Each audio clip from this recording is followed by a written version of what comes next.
Good afternoon, friends, and great to see you, and happy that you could join me. And brilliant day here. I hope it's not going to be too windy. But I wanted to talk this afternoon about ancient wells and how important they are in our own lives. And I was reminded way back in January, beginning of January 2020, when I shared a prophetic word about how we were stepping into a new decade, the decade of the pay, the mouth, and these are some of the words that I was actually sharing, which amaze me now because they were given at least 2 months before the coronavirus started. And this is one of the words. It said, "Don't allow yourself to be weary or disheartened in planting good seeds, but the season of reaping the wonderful harvest you planted is coming." But I also mentioned that we are in a time of great shaking, and that if we're not intentional about building our foundation on the rock, then we will indeed sink into despair.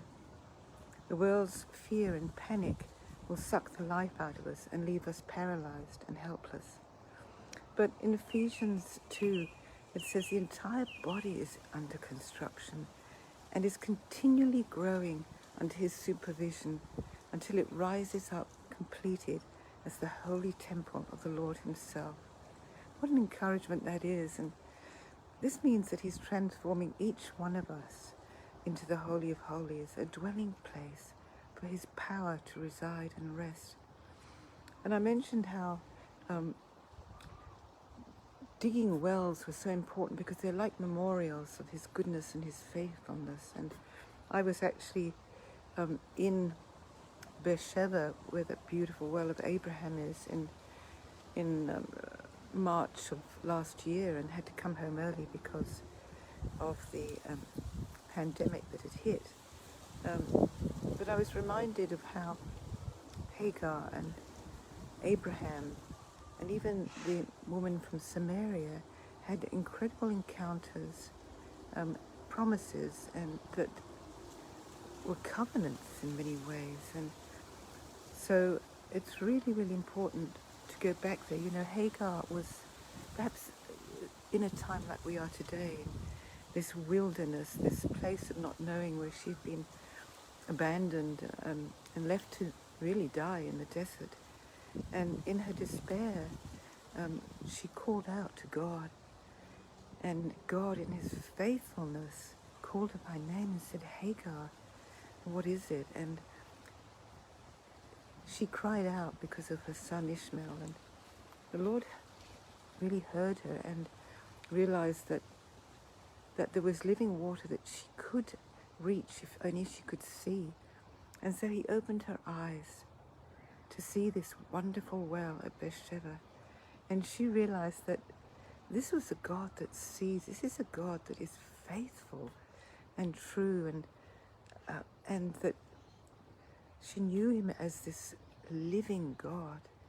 And that is for us too, that it's so important at these times when many of us are going through sadness, anxiety, disillusionment, and maybe just not knowing what's happening, to be able to go back into the words, because they are memorials, these words, they're living water from wells. And if we can go deep, and sometimes you have to go into the darkness of a well to go down really, really deep to be able to find the treasures of darkness. And he said, "I will give you the treasures of darkness, those hidden things, that you might know me by name, that you might know me intimately." There are promises there, beloved. There are promises there from past times, dreams that need to be redug up. And he's calling us at this time to do that because he knows it's going to strengthen us for the times ahead, for the present times even. So be strong and of good courage, and go back to those wells, go back to his words, and seek his face and say, "Lord, just remind me of your promises, remind me of the dreams." Maybe some of those dreams were dashed and broken, but he says, "No, come back to the well." and redig those promises, those covenants. So it is a time of reconstruction, where he has taken us into a wilderness because he wants to strip us of everything that is not of him. But he also wants to heal those wounded places, to restore them with that living water. That living water is actually living inside of you. It's bubbling inside of you. It's a well that you can drink from and never, never thirst. And he says, come to me, all you who are weary, all you who thirst, you who have no money. Come and I will give you the living water. And Abraham was able to do the same thing.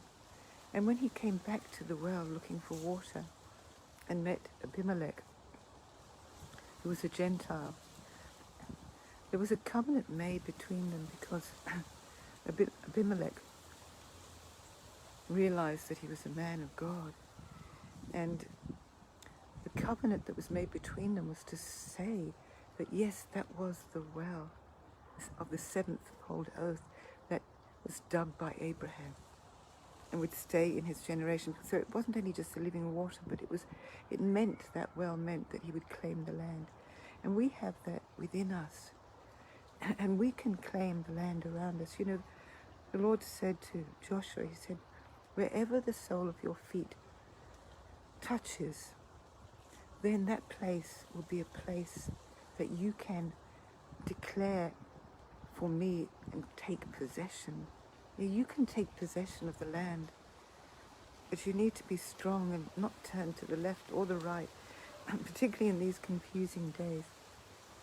But just remember that even before this pandemic, the Lord gave promises to us. He said, be ready, be prepared. And one of the other things I shared before the pandemic was really a warning, because I shared that for those who've stood faithful in the time of testing and trial, we will see the promises beginning to be fulfilled. So we have to rise up like perfectly fitted stones. We are connected to the chief cornerstone in this new construction. We cannot go it alone. We cannot be like a wild card. We have to be in connection and with family. The enemy has tried to disconnect us in every way possible. But the Lord is using that because there is one true connection that can never be disconnected, and that is Jesus Christ himself. And when we can get plugged in and reconnected with that, then we can be strong and be reconnected with others. Because it is such an important time to reach out to others, as I've shared before, to get that connection, because they are too a life source for us, and we are a life source for others too. So I just encourage you to go back to those promises, go back to the prophetic words, go back to the scriptures and seek the words out, and be just assured that he's faithful and true. He is the Word. He is the living Word. There is no other. And so may the Lord bless you today and these coming weeks, and may he make his face to shine on you as he always does, and be gracious unto you. And may you receive the depth of his shalom, which goes down into those wells so deep, deep, deep. And I just encourage you to dig deeper and deeper, because it's like digging for gold. The further you dig, the greater the treasures and the greater the reward. So,